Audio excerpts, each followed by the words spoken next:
Zabbuli eya 32. Aweereddwa omukisa asonyiyiddwa ekyonono kye n'ekibi kye kikwekeddwa. Aweereddwa omukisa Mukama gw'atabalira butali butuukirivu, ne mu mwoyo gwe temuli bukuusa. Bwe nasirikanga, amagumba gange gaakaddiwanga olw'okukaaba kwange obudde okuziba.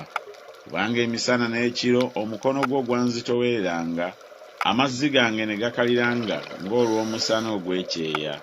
Ne nkwatulira ekibi kyange n'obutali butuukirivu bwange ne sibukweka. Nayogera nti, Mukama n'amwatulira ebyonoono byange, naawe n'onsonyiwa obutali butuukirivu obw'ekibi kyange.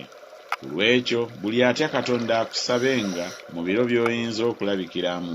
Mazima mu ntabe z'amazzi amangi tebalituuka gy'ali.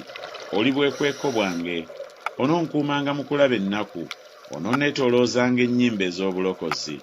Naakuyigirizanga, naakulaganga mu kkubo ly'onooyitangamu, naakuteesezanga ebigambo eriiso lyange nga liri ku ggwe.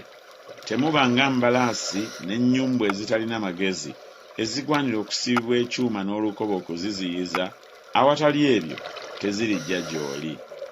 Ababi banaalabanga ennaku nnyingi, naye oyo eyeesiga Mukama okusaasirwa kunaamwetooloolanga.